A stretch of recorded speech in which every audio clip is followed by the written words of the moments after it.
Dandara passou 3 anos servindo comida queimada e sopa salgada para o duque mais temido do Vale do Paraíba. Ela fingia ser incompetente para evitar ser notada, pois escondia um passado que poderia condená-la à morte. Mas o duque Fernão, falido e desesperado, estava prestes a perder tudo se não impressionasse um convidado imperial com um banquete perfeito.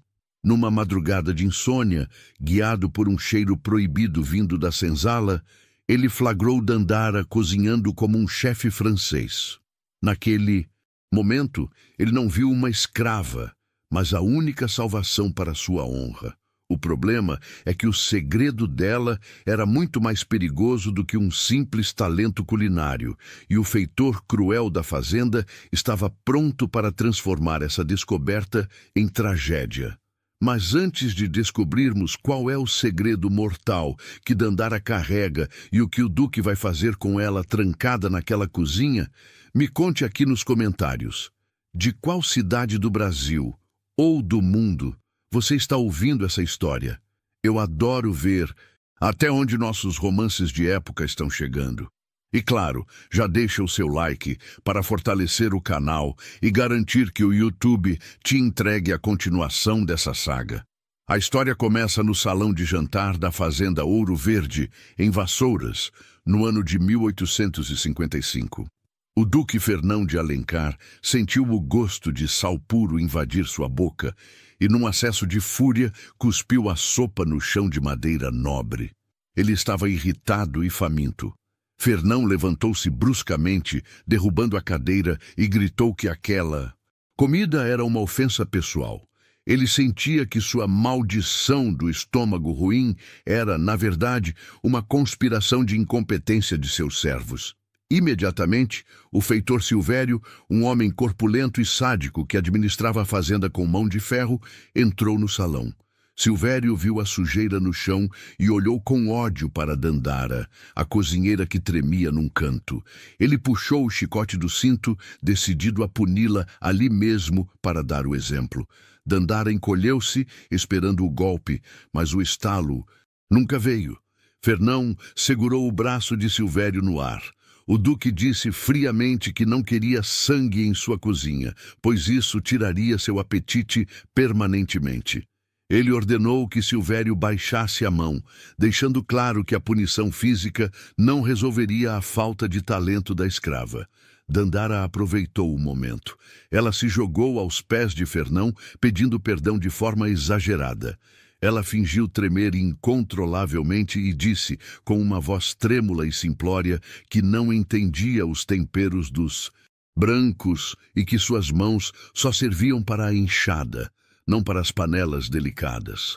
Fernão, cansado daquela cena patética, apenas a mandou sair da sua frente. Ele sentiu desprezo pela falta de habilidade dela, sem desconfiar por um segundo que aquilo era uma atuação digna de teatro. A tensão no jantar foi interrompida pelo som de cascos no pátio de pedra. Um mensageiro oficial da corte do Rio de Janeiro entrou no salão, coberto de poeira da estrada, e entregou uma carta selada com o brasão imperial.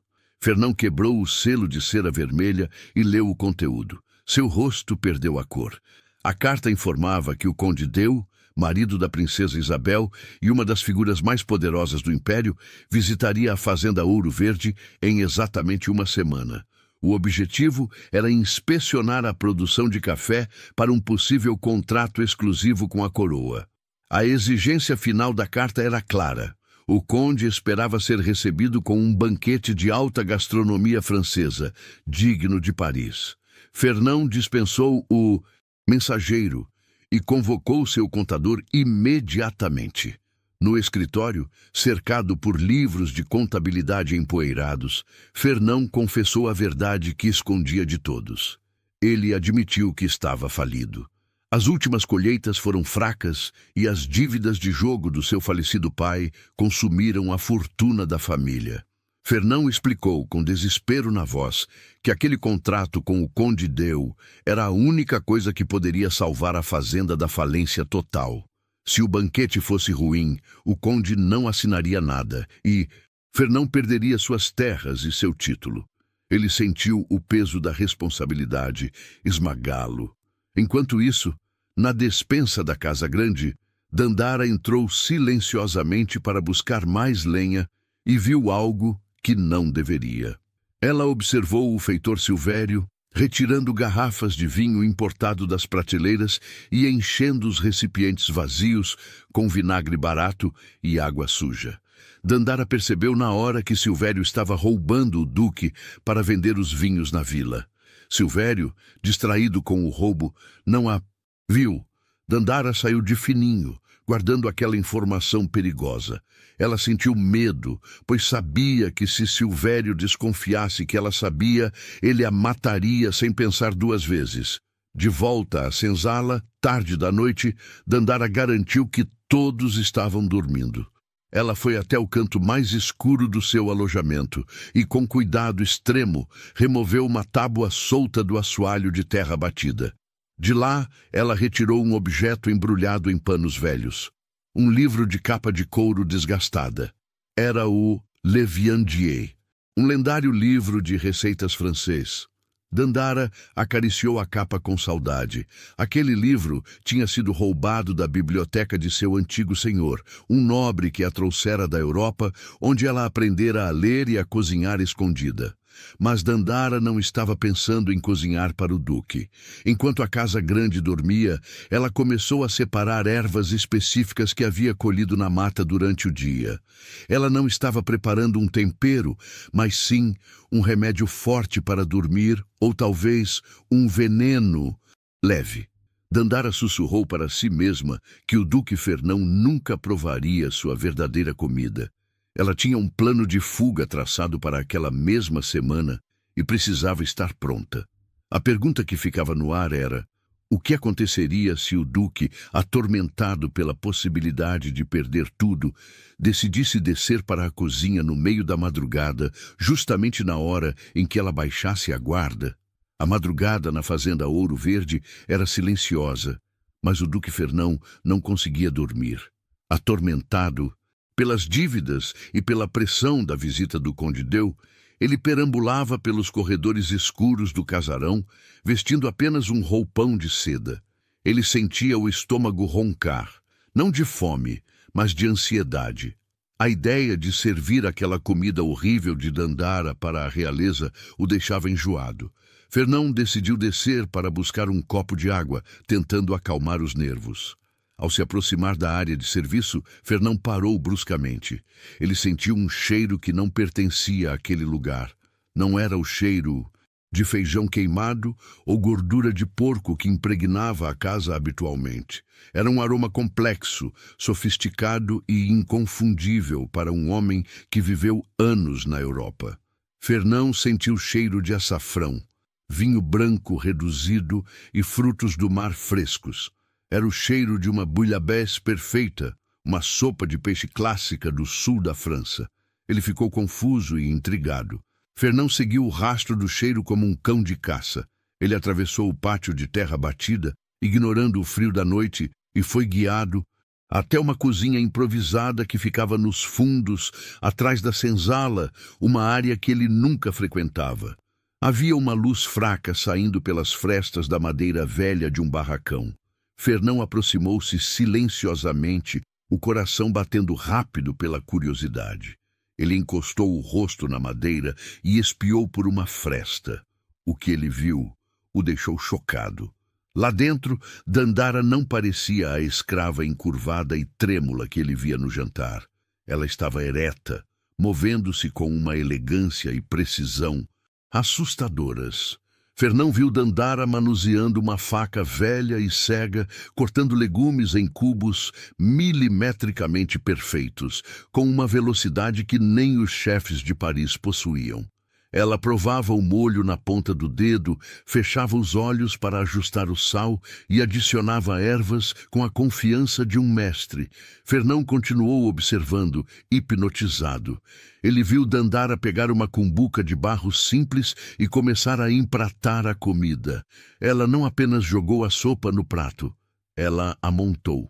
Ela limpou as bordas com Um pano limpo decorou o centro com flores comestíveis que havia colhido no jardim e finalizou com um fio de azeite. Era um prato digno da mesa do imperador, feito no meio da sujeira, com sobras e restos. Fernão sentiu uma mistura de admiração e raiva. Ele foi enganado esse tempo todo. Incapaz de conter a fome e a indignação, Fernão não bateu. Ele chutou a porta de madeira velha, que se abriu com um estrondo. Dandara deu um pulo de susto, quase derrubando a cumbuca. Ela olhou para o duque com os olhos arregalados de terror.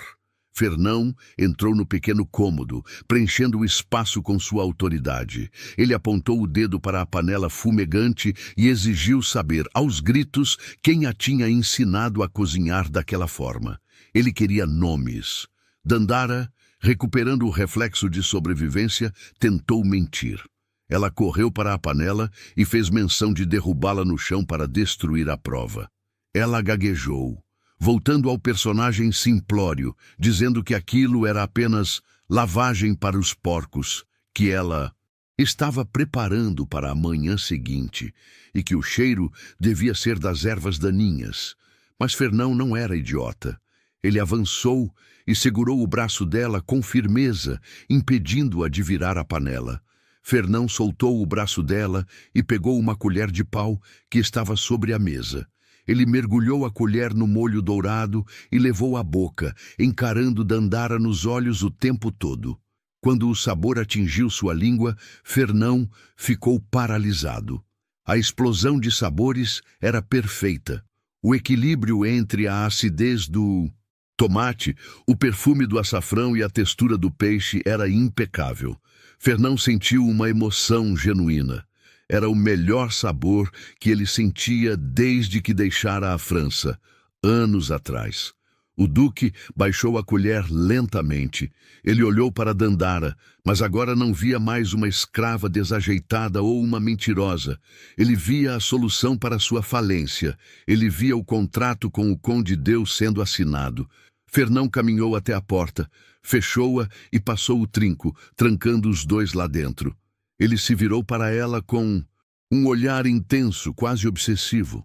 Ele disse com voz baixa e perigosa que ela tinha um segredo muito valioso e que agora pertencia a ele.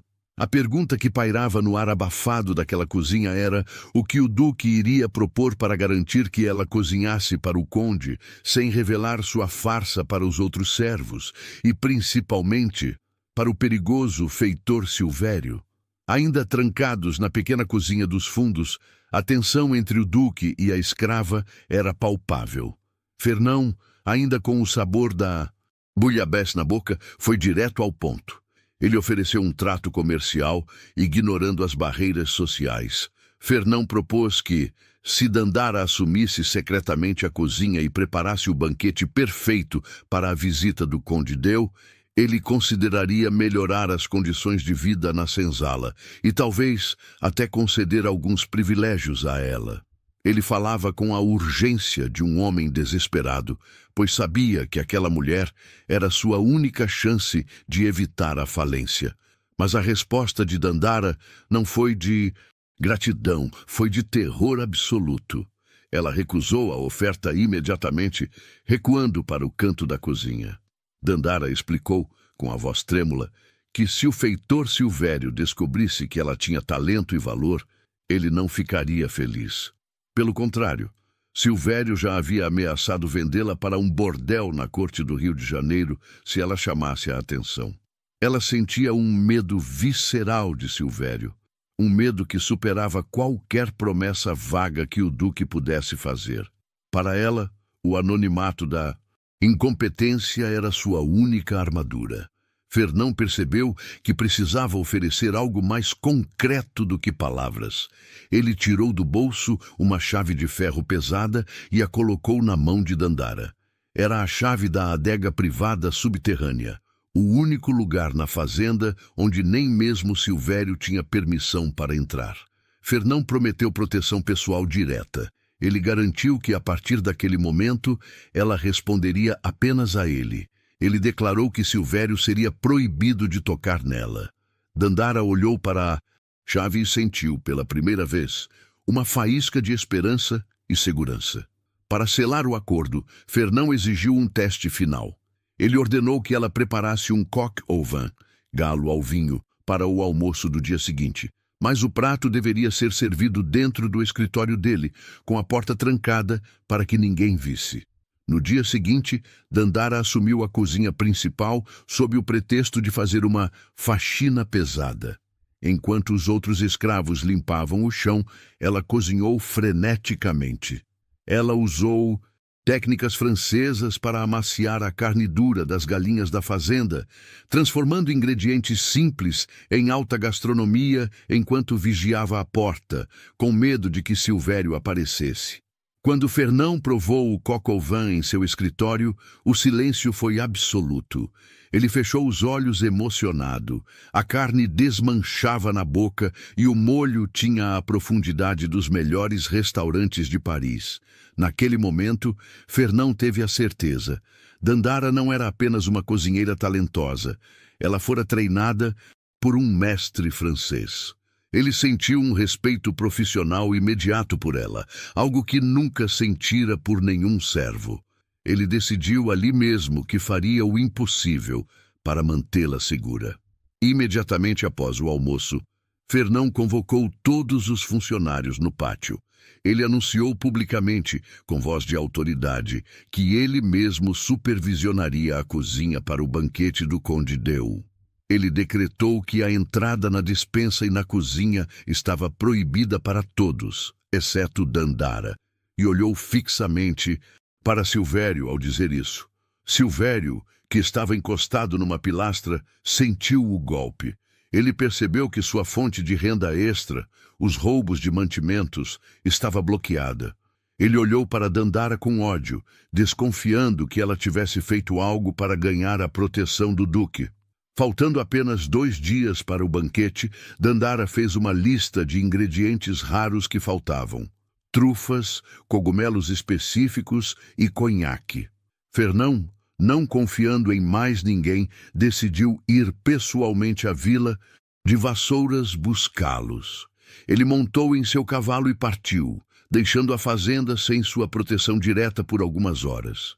Dandara sentiu um frio na espinha ao ver o duque saindo pelo portão. Ela sabia que estava vulnerável. Não demorou muito para o pior acontecer. Silvério, observando a saída do patrão, sorriu maliciosamente. Ele usou uma chave mestra roubada que guardava há anos e invadiu a cozinha silenciosamente. Ele começou a revirar tudo, procurando provas de roubo ou feitiçaria para incriminar Dandara. Foi então que, escondido atrás de um saco de farinha, ele encontrou o livro Le Viandier. Silvério abriu o livro e viu as anotações feitas à mão nas margens. Ele entendeu imediatamente o que aquilo significava. Dandara sabia ler. No Brasil imperial, isso era proibido por lei para escravos e considerado um sinal de rebelião perigosa. Silvério sentiu o triunfo. Ele tinha nas mãos uma arma letal para destruir Dandara antes que o duque voltasse. Silvério não perdeu tempo. Ele esperou Dandara entrar na cozinha e a encurralou, fechando a porta atrás de si. Ele jogou o livro Le Viandier sobre a mesa com um estrondo. Dandara congelou. Silvério sorriu, mostrando os dentes amarelos, e fez sua chantagem. Ele disse que não a entregaria às autoridades por saber ler, mas em troca ela teria que fazer um pequeno serviço. Silvério tirou um frasco de vidro pequeno do bolso, contendo um pó branco, arsênico. Ele ordenou que Dandara colocasse aquele veneno na sopa do duque durante o banquete. Se ela recusasse, ele a denunciaria como uma escrava rebelde e alfabetizada, o que resultaria em tortura ou morte. Dandara sentiu o mundo girar. Ela estava presa entre matar o único homem que a protegeu ou ser morta pelo sistema. Num ato de desespero e inteligência rápida, ela decidiu fingir. Ela pegou o frasco com as mãos trêmulas e concordou, baixando a cabeça em submissão. Ela disse a Silvério que faria o que ele mandava.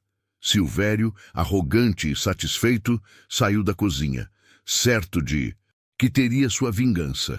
e com a morte do duque, poderia saquear a fazenda antes que os credores chegassem. Horas depois, Fernão retornou de Vassouras com os alforjes cheios de ingredientes de luxo. Ele entrou na cozinha animado, mas percebeu imediatamente a tensão no ar. Dandara estava pálida e suava frio, mas quando ele perguntou o que havia acontecido, ela mentiu, dizendo que era apenas o nervosismo pelo banquete. Ela não podia contar a verdade. Se Fernão confrontasse Silvério sem provas, o de feitor poderia revelar o segredo do livro, e ela estaria condenada de qualquer forma. O dia do banquete chegou. A cozinha da fazenda Ouro Verde tornou-se um campo de batalha. Dandara comandava as panelas com precisão militar, preparando um menu de 5 pratos. Enquanto cortava os legumes, sua mente trabalhava freneticamente. Ela olhou para o frasco de arsênico. Usando seu vasto conhecimento de ervas e química culinária, o mesmo que usava para criar remédios na senzala, ela preparou uma mistura de bicarbonato e farinha fina visualmente idêntica ao veneno. Num momento em que estava sozinha, ela trocou o conteúdo do frasco. Ela sabia que estava jogando um jogo perigoso, mas era sua única saída. Ao cair da tarde, a carruagem do Conde Deu, adornada com o brasão da família imperial, atravessou os portões da fazenda. Fernão recebeu o genro do imperador com toda a pompa que lhe restava, suando frio em seu traje de gala remendado. Ao fundo, nas sombras do pátio, Silvério observava, tudo ansioso pelo espetáculo mórbido que ele acreditava ter orquestrado. O jantar começou. O primeiro prato, um consomê clarificado de frango com queneles, foi servido em louça de porcelana. Dandara, da fresta da porta da cozinha, observava a cena, com o coração batendo na garganta. O garçom serviu o Duque Fernão primeiro, seguindo o protocolo de prova, para garantir que a comida não estava envenenada. Uma ironia cruel naquele momento. Silvério, escondido perto da entrada de serviço, prendeu a respiração, esperando ver o Duque cair espumando pela boca. Fernão levou a colher à boca. O silêncio no salão era absoluto. Ele engoliu o líquido quente. 1 segundo se passou. 2. Fernão fechou os olhos e suspirou de prazer. Ele virou-se para o Conde Deu e elogiou a complexidade do caldo. Ele não morreu. Ele não sentiu dor. Silvério, assistindo das sombras, ficou confuso e depois furioso. Ele percebeu que havia sido enganado pela cozinheira burra. O banquete continuou com sucesso. Estrondoso, prato após prato, sendo elogiado pela realeza. Mas fora do salão, a fúria de Silvério transbordou. Ele saiu do casarão pisando duro, indo em direção ao depósito de ferramentas. Ele pegou uma tocha e a acendeu. Se o veneno não funcionou, ele destruiria Dandara de outra forma. Ele caminhou em direção à senzala, especificamente para o barracão onde a filha pequena de uma amiga de Dandara dormia. Ele sabia que Dandara cuidava daquela menina como se fosse sua. Com um sorriso cruel, iluminado pelo fogo da tocha, ele decidiu que incendiaria o local para dar uma lição na escrava traidora. A pergunta aterrorizante era: Dandara, presa na cozinha servindo a sobremesa, conseguiria perceber o perigo a tempo de impedir uma tragédia irreparável? Dentro da cozinha abafada, enquanto preparava a cobertura delicada para o soufflé, a sobremesa mais difícil e técnica da noite, Dandara parou. O cheiro adocicado da baunilha foi subitamente invadido por um odor acre e perigoso. Fumaça de palha queimada. O instinto de Dandara gritou mais alto que o dever. Ela sabia que aquele cheiro vinha da direção da senzala, onde as crianças dormiam. O pânico tomou conta dela. Dandara olhou para o forno e tomou uma decisão impensável para um servo naquela época. Ela abandonou seu posto no momento mais crítico do jantar. Dandara largou a colher, agarrou a faca de chefe mais afiada da bancada e correu para fora, desobedecendo a ordem expressa de nunca deixar a cozinha vazia. Ao chegar no pátio, iluminado apenas pela lua e pelo clarão laranja que começava a crescer, ela viu o horror. Silvério estava lá, com a tocha na mão, rindo enquanto ateava fogo no teto de palha do barracão infantil. A raiva de Dandara explodiu. Ela não pensou nas consequências. Ela avançou sobre o feitor com a faca em punho, movida por um instinto de proteção maternal feroz. O confronto foi brutal e rápido. Dandara tentou acertar o braço de Silvério, mas ele, acostumado a brigar em tavernas e muito mais, forte, esquivou-se e lhe deu um soco no rosto. Dandara caiu na terra batida, sentindo o gosto de sangue na boca. Silvério chutou a faca para longe e pisou no peito dela, prendendo-a no chão. Ele riu, dizendo que agora ela queimaria junto com os negrinhos. Dandara sentiu o peso da bota dele, esmagando suas costelas, e pensou que aquele era o seu fim. Mas o barulho da luta e os gritos ecoaram até o salão de jantar. Fernão, que já estava nervoso com a demora da sobremesa, ouviu a confusão. Ele pediu licença ao conde Deu, levantou-se da mesa e correu para fora. Ao ver as chamas subindo e seu feitor agredindo a cozinheira, a fúria de Fernão foi imediata. Ele desembainhou a espada cerimonial que usava como parte do traje de gala e correu em direção a eles. Antes que Silvério pudesse dar o golpe final, sentiu o metal frio da lâmina de Fernão encostada em sua garganta. O duque, com os olhos injetados de ódio, ordenou que ele se afastasse. Silvério levantou as mãos, aterrorizado, percebendo tarde demais que havia atacado a propriedade favorita do duque. A confusão atraiu a atenção dos convidados. O conde Deu e sua guarda pessoal saíram para a varanda para ver o que estava acontecendo. Caída no chão, mas vendo a oportunidade de justiça, Dandara gritou com todas as suas forças. Ela apontou para Silvério e revelou tudo: o roubo dos vinhos, a ameaça de venda para o bordel e, o mais grave, a tentativa de envenenar o duque naquela noite. Ela tirou do bolso do avental o frasco que havia trocado e o jogou aos pés de Fernão. Silvério tentou negar, gaguejando que era mentira de uma escrava louca. Fernão, no entanto, não precisava de mais palavras. Ele viu um volume estranho no casaco de Silvério. O duque avançou e arrancou o objeto. Era o livro de contabilidade paralelo que Silvério mantinha para registrar seus desvios e que ele carregava consigo, planejando fugir naquela noite. Fernão abriu o caderno e viu, nas anotações rudes, a prova irrefutável de anos de roubo sistemático. A traição estava documentada. O conde Deu, observando da varanda, não tolerou a desordem. Com um gesto breve, ele ordenou que sua guarda imperial prendesse o feitor.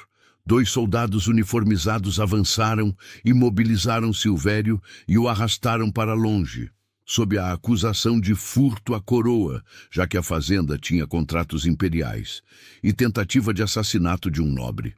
Dandara sentiu um alívio avassalador ao ver seu algoz sendo levado acorrentado, mas a realidade logo a atingiu de volta. O fogo foi rapidamente apagado pelos outros escravos, mas o dano ao jantar era catastrófico. A cozinha tinha ficado vazia por tempo demais. O soufflé, que depende de precisão absoluta de tempo e temperatura, murchou dentro do forno desligado. O banquete, que até então era um sucesso, estava tecnicamente arruinado no momento final. O conde Deu, voltando à mesa, bateu os dedos impacientemente e perguntou se o jantar terminaria daquela forma desastrosa e sem o grande finale. Fernão olhou para Dandara, suja de terra e sangue, e sentiu o desespero voltar. Como eles poderiam salvar a reputação da fazenda agora? Fernão ajudou Dandara a se levantar do chão e os dois correram de volta para a cozinha. O cenário era desolador. O soufflé estava colapsado, uma massa triste e sem vida. Não havia tempo, ovos ou leite suficientes para começar outra receita francesa complexa do zero. O duque colocou as mãos na cabeça, sentindo que a falência era inevitável. Mas Dandara, limpando o sangue do lábio com a manga do vestido, não se deu por vencida. Ela olhou para a cesta de frutas que ficava no canto, destinada à alimentação dos escravos. Mangas maduras, maracujás azedos e bananas da terra. Eram ingredientes considerados nobres demais para os animais, mas rústicos demais para a mesa de um duque. Dandara teve uma ideia genial. Ela decidiu aplicar as técnicas refinadas da patisserie francesa: caramelização, redução e coulis, naquelas frutas tropicais brutas. Dandara começou a dar ordens. Ela gritou para o duque pegar as facas. Fernão, sem hesitar, tirou seu paletó de veludo caro, arregaçou as mangas da camisa de linho e se colocou ao lado dela na bancada. Pela primeira vez na história daquela fazenda, senhor e escrava trabalharam como parceiros iguais. Fernão descascava as mangas com rapidez, enquanto Dandara preparava uma calda de caramelo com especiarias locais. O cheiro de açúcar queimado e frutas cítricas encheu a cozinha, criando um aroma inebriante e novo. Eles montaram os pratos juntos. Dandara grelhou as fatias de manga até dourarem, cobriu com a polpa fresca de maracujá para dar acidez e finalizou com uma farofa crocante de castanhas brasileiras, simulando um crumble francês. A apresentação era rústica, mas vibrante e colorida, algo que ninguém na corte jamais tinha visto. Dandara lavou o rosto na pia, colocou um avental limpo por cima das roupas sujas e, quebrando todos os protocolos de etiqueta, entrou no salão de jantar ao lado do duque para servir a sobremesa. Ela colocou o prato na frente do conde Deu, com as mãos ainda trêmulas de adrenalina. O conde olhou para a fruta amarela com desconfiança. O silêncio na sala era pesado. Ele pegou o garfo, cortou um pedaço da manga caramelizada e levou à boca. Fernão prendeu a respiração, sentindo o suor escorrer pelas costas. O conde mastigou devagar. De repente, seus olhos se arregalaram. Um sorriso genuíno se abriu em seu rosto barbudo. Ele bateu na mesa, encantado, e declarou que aquela era a coisa mais exótica, refrescante e deliciosa que já havia comido em todo o Império Brasileiro. Ele disse que estava cansado de comer os mesmos doces de ovos portugueses e que aquilo era o sabor do Brasil. A tensão se dissipou instantaneamente. Impressionado com a ousadia e a qualidade do banquete, o conde Deu pediu a pena e o tinteiro ali mesmo, entre as taças de cristal. Ele assinou a renovação dos contratos de exportação de café da fazenda Ouro Verde, garantindo a fortuna de Belcente a Fernão por mais uma década. Fernão sentiu uma alegria que nunca experimentara. Ele se levantou, ergueu sua taça de vinho, mas não brindou ao imperador ou ao conde. Ele olhou diretamente para Dandara, que estava de pé no canto do salão, e fez um brinde às mãos mágicas que prepararam este banquete e salvaram esta casa. Na manhã seguinte, a ressaca da vitória deu lugar aos negócios. Fernão chamou Dandara ao seu escritório. A luz do sol entrava pela janela, iluminando a poeira suspensa no ar. Sobre a mesa de mogno havia um documento oficial com o selo do cartório de Vassouras, a carta de alforria de Dandara. Fernão empurrou o papel na direção dela.